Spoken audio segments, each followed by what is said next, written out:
Hello students, good morning everyone. तो आज chapter alternating current and electrical machines lecture number 13 for class 12 में discuss करेंगे some important topics, और जिनमें से एक है average power associated with A register. तो आज मैं जो टॉपिक है इनको फटाफट करने वाला हूँ, क्योंकि कुछ भी ऐसा है नहीं कि आपको ज़्यादा समझने की ज़रूरत हो।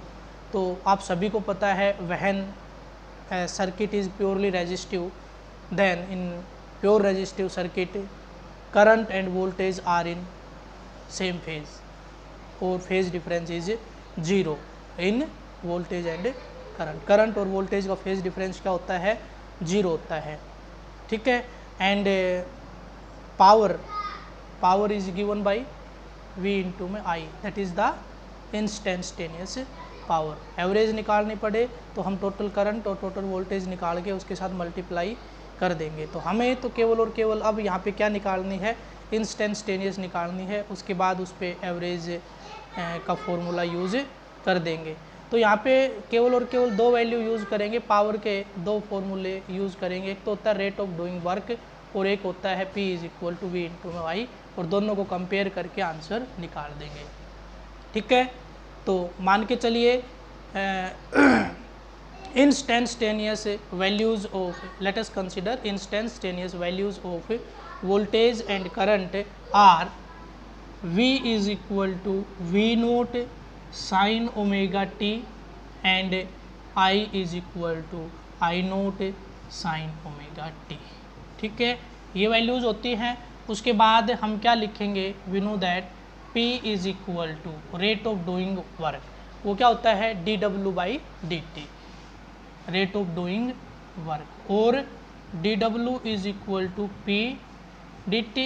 Also P is equal to V into में I which is equal to V naught I naught sine omega t into sine omega t, और P is equal to V naught I naught sine square omega T.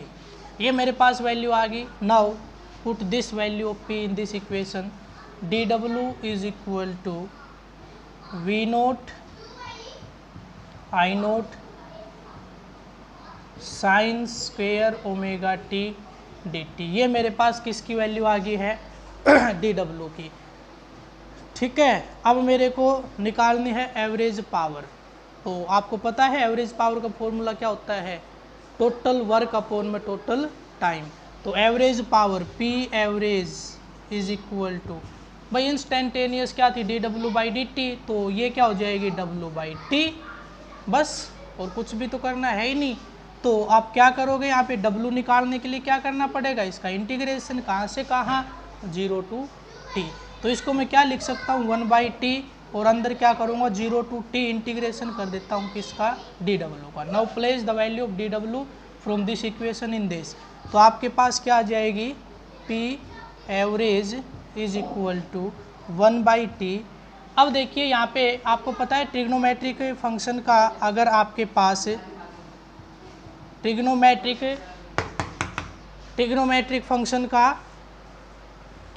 Function का अगर हम देखें कि उसकी square है तो उसका इंटीग्रेशन इम्पॉसिबल है। तो इसलिए हम इसको पहले कन्वर्ट करेंगे। कन्वर्ट करने के लिए क्या करना पड़ेगा वो हम देख लेते हैं। तो इज इक्वल टू मैं क्या लिख सकता हूँ 1 बाई टी। आपको पता है sine square omega t is equal to, उस दिन भी मैंने करवाया था 1 minus cos 2 omega t upon 2, ये होता है फॉर्मूला। इस फॉर्मूला को यहाँ यूज़ कर देता हूँ।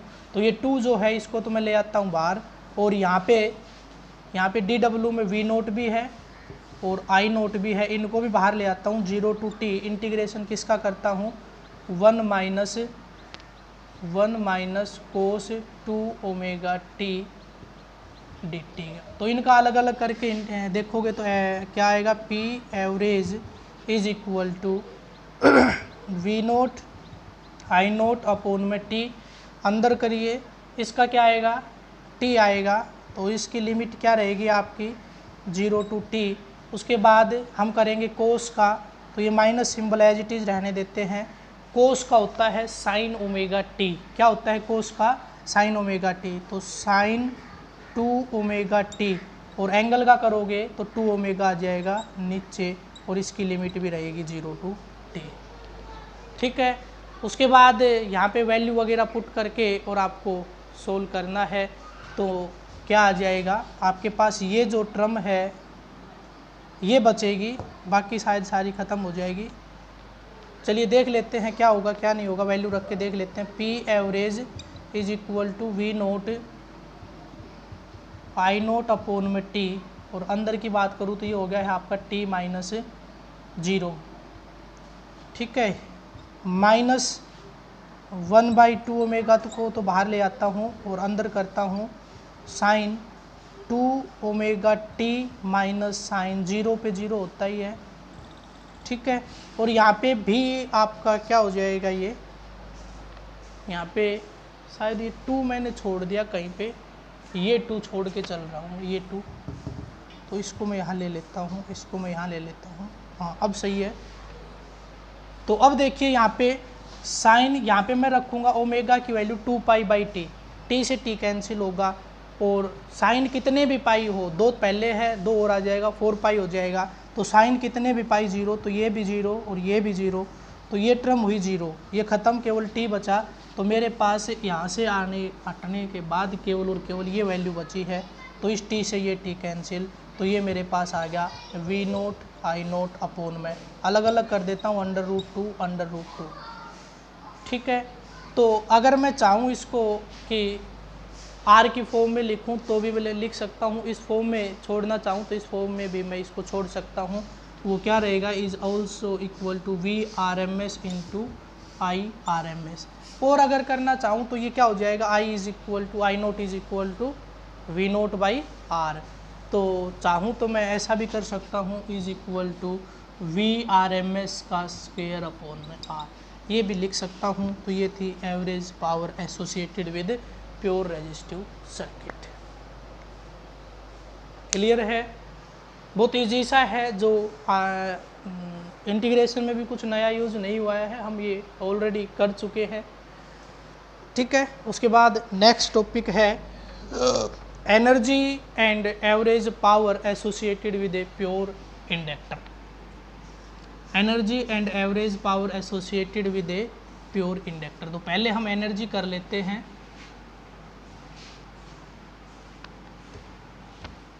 तो टॉपिक का नाम है एनर्जी। अब ये मेरे को ये बताइए कि ये एनर्जी कब एसोसिएट होती है। Energy stored in an inductor, energy stored in an inductor. Inductor में एनर्जी स्टोर्ड कब होती है और क्यों होती है। देखिए, वर्क डन के लिए 2 कंडीशन होती हैं कि वर्क वहीं पे होगा जहाँ पे कोई अपोज करेगा, और दूसरा वर्क वहीं पे होता है जहाँ पे फोर्स लगने के कारण डिस्प्लेसमेंट हो जाए। ठीक है, डिस्प्लेसमेंट ना करे, अपोज करें, तो वो जो अपोजिट वर्क जो हम कर रहे हैं उसका जो अपोज हो रहा है वो किसकी फॉर्म में स्टोर हो जाता है, एनर्जी की फॉर्म में स्टोर हो जाता है।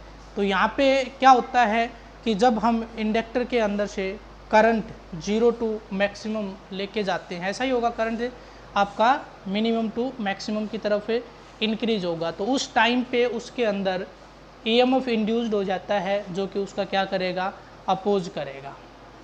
ठीक है, और जो अपोज करेगा इसके अंदर कुछ ना कुछ एनर्जी आपके एक्सपेंड होगी, और यही एनर्जी आपके इसके अंदर किसकी फॉर्म में स्टोर हो जाएगी, magnetic field energy of an inductor की फॉर्म में स्टोर हो जाती है। तो कंसीडर कीजिए, let us consider an inductor L, let us consider an inductor L and a current I is passed through this at any instant t. Then induced EMF is equal to minus of L di by dt, minus of L di by dt.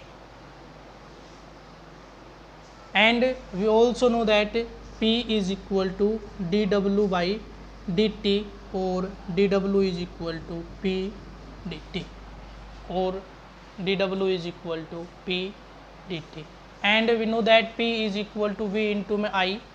अब ये V और I जो यहाँ पे V है उसकी जगह पे तो है इंड्यूस्ड EMF और I की जगह पे जो करंट उसके अंदर से फ्लो कर रहा था। अब मेरे को ये बताइए कि P का फॉर्मूला होता है V इंटू में I, तो इसकी जगह पे तो है E और ये I एज इट इज़, लेकिन इन दोनों की डायरेक्शन अपोजिट है एक दूसरे के, तो ये क्या आएगा माइनस ऑफ E इंटू में I D T. Now place the value of minus of E in this equation, तो D W is equal to, तो ये माइनस और इधर भी माइनस, ये दोनों मिलके प्लस हो जाएंगे, तो मैं इसको एज इट इज़ लिख रहा हूँ L d I by D t into I d t. इस डी टी से ये d t cancel, d W is equal to L I d I. ये मेरे पास फॉर्मूला आया।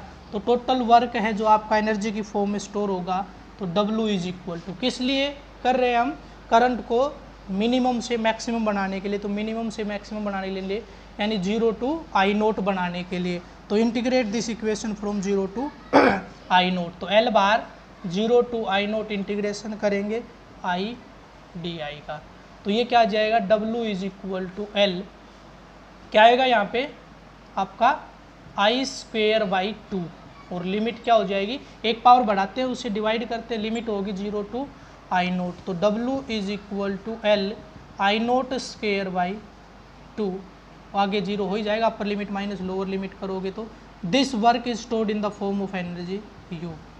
तो ये मेरे पास आ गया है L I naught square by 2 और U is equal to 1/2 L I naught square. This is the energy stored in an inductor. एक इंडक्टर के अंदर ये क्या होती है, एनर्जी स्टोर होती है।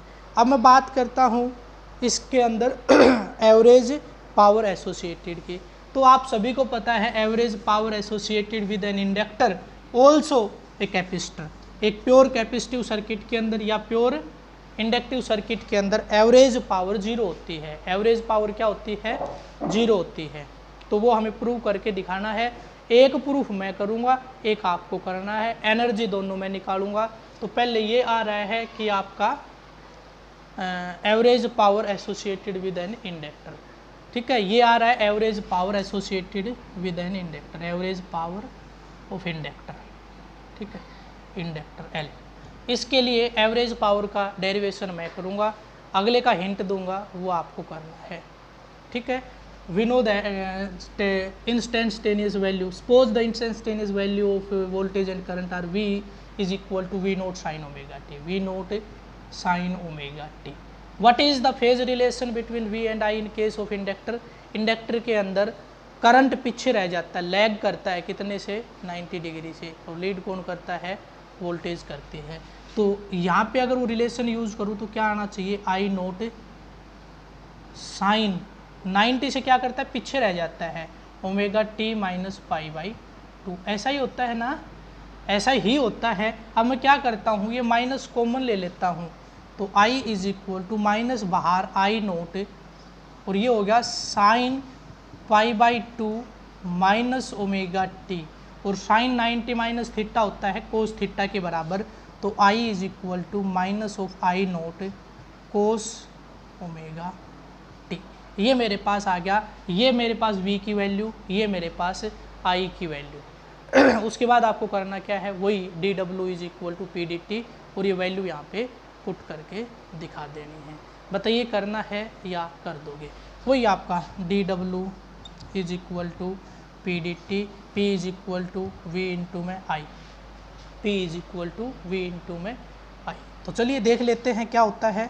मैं पी की वैल्यू यहाँ पे आपको बता देता हूँ, वो क्या रहेगी, वी इंटू में आई रहती है, वो यहाँ पे पुट कर देता हूँ। तो dW is equal to P की वैल्यू क्या करूँ, वी इंटू में आई, तो ये क्या हो गया वी नोट, और इधर से आपका क्या हो जाएगा आई नोट, माइनस बाहर है तो माइनस ले लेता हूँ, इन दोनों में से इसको हटा ही देता हूँ, आप कंफ्यूज ना हो जाओ, ये दोनों की मल्टीप्लाई कर रहा हूँ। तो V naught I naught minus बाहर, ये आएगा आपका sine omega t cos omega t, sine omega t cos omega t into d t. ये मेरे पास इक्वेशन बन गई। हटा देता हूँ इसको और इसको ऊपर ले आता हूँ। डी डब्ल्यू के लिए मेरे पास इक्वेशन ये बन गई।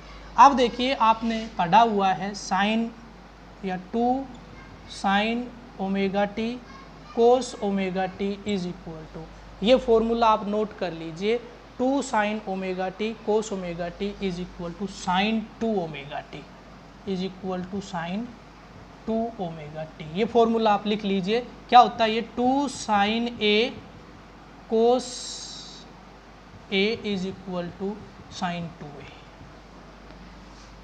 ये होता है फॉर्मूला। इस फॉर्मूला का हम यहाँ पे यूज करेंगे। तो यहाँ पे 2 है नहीं तो 2 से मल्टीप्लाई और 2 से डिवाइड कर देंगे। इस इक्वेशन को 2 से मल्टीप्लाई और 2 से डिवाइड कर देंगे, बन गया ना यही। तो मैं क्या लिख सकता हूँ यहाँ पे साइन 2 ओमेगा टी। तो D W is equal to minus of V naught I naught. ये बायो वाले बच्चे फॉर्मूला जितने भी हैं ए की फॉर्म में ओमेगा टी की फॉर्म में जैसे ही मैं लिख रहा हूँ अपने नोट करते जाना, आपके लिए बहुत ज़्यादा इंपॉर्टेंट हैं, क्योंकि मैथ वालों के ये फॉर्मूला याद हैं ऑलरेडी, उनके हो चुके। तो यहाँ पे मैं क्या करूँगा sine 2 omega T D t हो गया डी डब्ल्यू।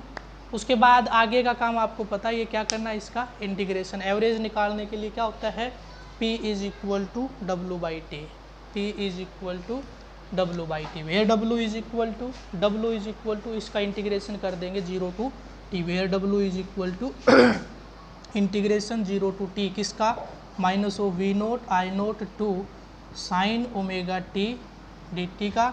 तो फॉर्मूला होता है P एवरेज का is equal to W by T which is equal to, ये वैल्यू जितनी भी इनको बाहर ले आइए, V naught I naught upon में 2 और अपॉन में टी माइनस, और अंदर बच गया 0 to t sine omega T D T.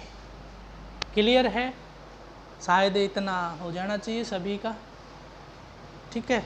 तो अब इंटीग्रेशन कर देते हैं।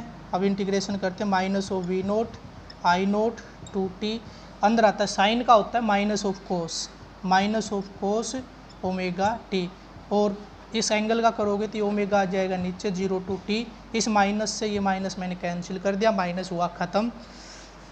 अब मैं करता हूँ upper limit minus lower limit is equal to V naught I naught upon में 2t। अपर लिमिट ये ओमेगा भी मैं बाहर ले आता हूँ। अपर लिमिट क्या है, t, तो कोस omega t minus cos omega 0, तो ये कोस 0 हो गया। तो ये आपके पास ये भी 1 आएगा और ये भी 1 आएगा, वैल्यू पुट करके देख लो चाहे, और इज इक्वल टू आपका क्या पुट हो जाएगा 0, इज इक्वल टू आपका क्या हो जाएगा 0। दिख रहा होगा ये आपका दोनों ही, आपका ये भी 1 आएगा और ये भी क्या आएगा 1, तो 1 माइनस 1 करोगे तो 0, 0 इंटू समथिंग 0, तो रिजल्ट क्या आ गया आपका 0 आ गया है। लास्ट टॉपिक मैं करवा रहा हूँ, वो टॉपिक है energy and average power associated with a pure capacitor. तो सबसे पहले एनर्जी का कर लेते हैं। एक कैपेसिटर के अक्रॉस एनर्जी क्या रहेगी, बस केवल और केवल क्या होता है, कैपेसिटर में जब हम कोई करंट अप्लाई करते हैं, कोई वोल्टेज सोर्स से उसको कनेक्ट करते हैं, then the charge is displaced from one point to another.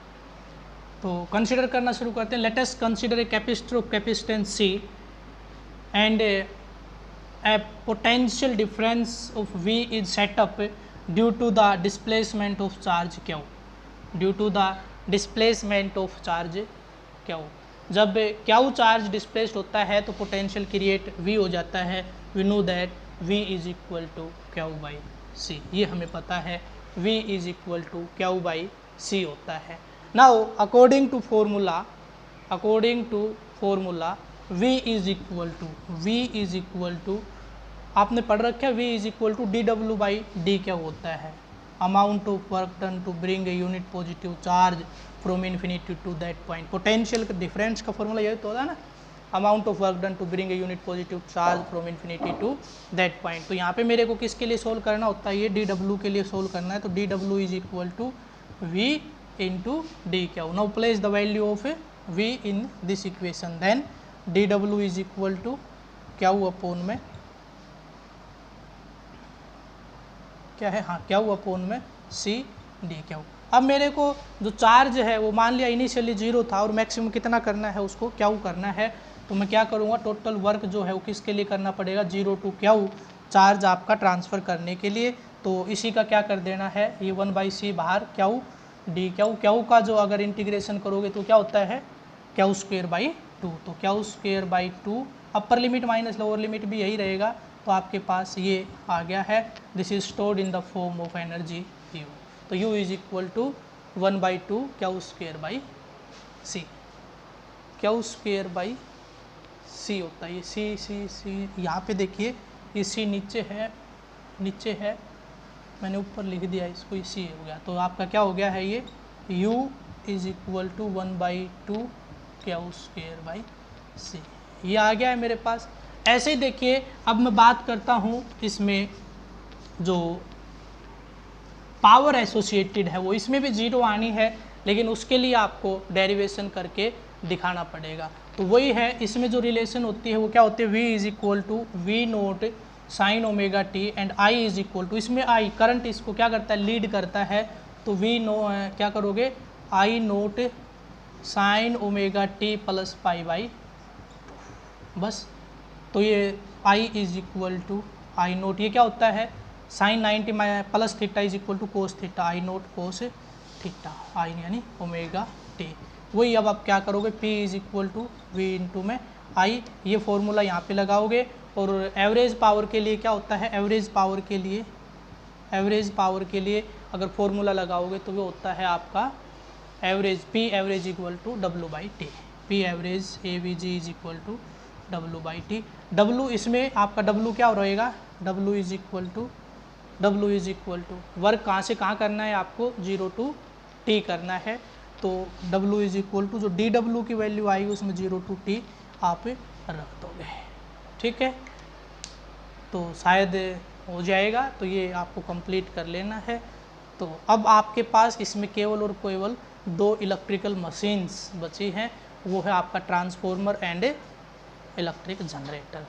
इस चैप्टर में केवल इलेक्ट्रिकल मशीन्स बची हैं, जो कि एक नेक्स्ट वीडियो में करेंगे, एक उससे नेक्स्ट वीडियो में, यानी मैक्सिमम 3 वीडियो इस चैप्टर के और रहेंगे और ये चैप्टर आपका कंप्लीट हो जाएगा।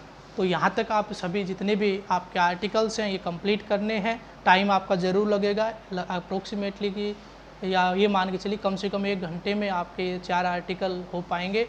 और उसके बाद आपको कम से कम 2 घंटे और देने हैं फिज़िक्स को, और वो इससे रिलेटेड जो न्यूमेरिकल्स हैं वो आपको करने हैं। और at least 7 numerical related to these topics मेरे से शेयर करने हैं। आज के वीडियो में इतना ही, थैंक्स।